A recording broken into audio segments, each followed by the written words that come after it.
Hello everyone, my name is Jim Joquico, Doctor of Communication candidate at the University of the Philippines Open University.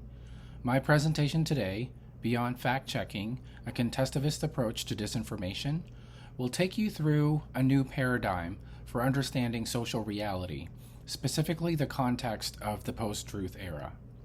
I'll go over the current frameworks upon which our existing interventions are based, and provide an alternative perspective on why disinformation goes beyond mere factuality. Contestivism attempts to explain social ontology through multiple dimensions of meaning, social organization, and power modes while embracing complexity, balancing systemic structure with individual agency. Now, how have we been addressing disinformation? In a nutshell, interventions have been about fighting the post-truth era with claims to universal truth, and therein lies the shortcomings of the strategy. We can no longer use truth as a defense in an environment where it has lost all meaning. More specifically, though, some of the most common frameworks for combating disinformation are pathology, strategy, and machinery. Pathology traces the cause in individual dysfunction caused by cognitive failures, from bad heuristics to poor education. This locates the problem in the person, bringing forth appropriate interventions like media literacy and inoculation against false beliefs. Strategy blames individual agency, where people rationally engage in disinformation for personal gain. This framing is carried through the proposed fixes such as combating information interference and manipulation. Machinery, it sees the problem as a systemic product, where algorithmic influence and institutional authority are understood as creating the necessary conditions for a post-truth reality. This explanation calls for structural and regulatory solutions, including platform regulation and antitrust action against technological monopolies. But what if all these explanations miss something more fundamental? Many draw upon some or all of these frameworks to create comprehensive solutions to the multiple reality problem. But what if people are motivated by something deeper, for instance, the existential need to maintain their being through the projection of meaning? And what if the emergence of competing realities isn't a breakdown of rational discourse or a failure of information systems, but the inevitable result of human beings asserting their right to exist meaningfully in this world? This is the starting point for contestivism. It is a paradigm that views social reality as perpetual contestation of meaning through and for power, where the stakes are nothing less than being itself.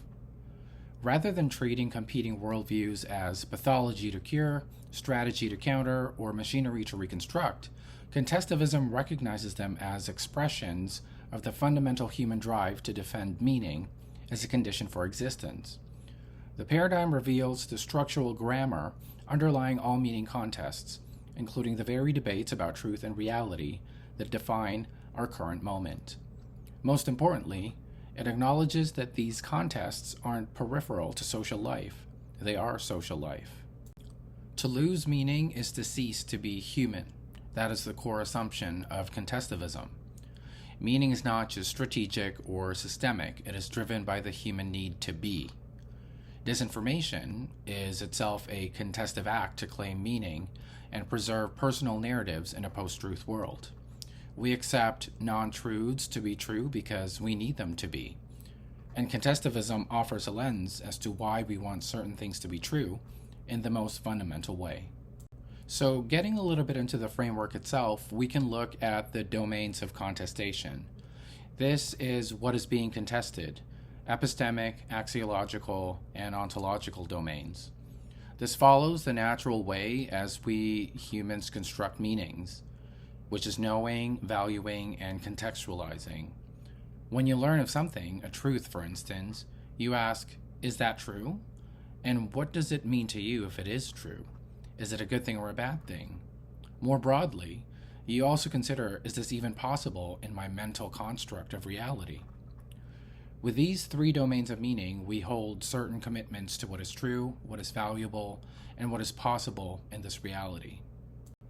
The orders of contestation describe who is doing the contesting and where they're doing it. It could be at the individual level, within and between individual people, at the social level, within and across groups and communities, and at the cultural level, within or across institutions and cultures.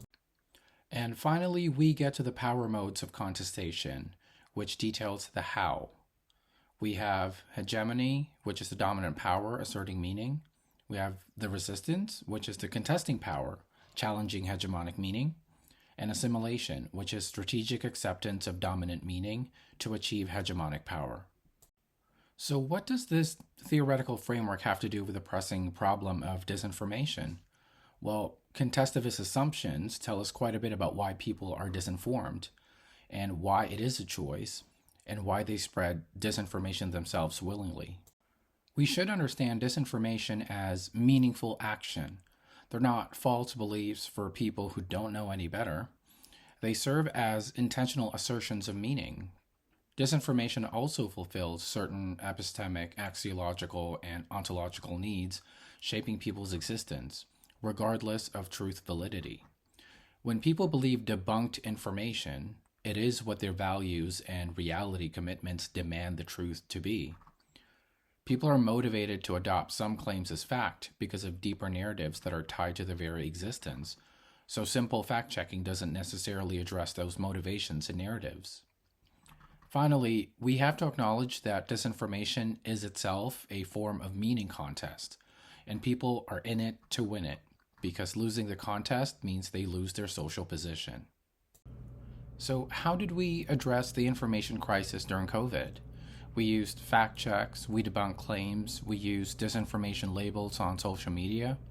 We also named foreign states as behind the propaganda machine built to cause social confusion. But what went wrong? Well, boundary work privileged specific knowledge and disregarded others as fringe. We brushed over the fact that positivist science has its own value commitments. And we also failed to address the other domains of meaning as well as the ever-present power element when it comes to determining what meanings are legitimate.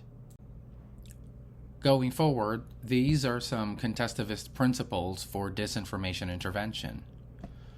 First, we have to assume that every statement contains the three semantic dimensions of truth, value, and reality.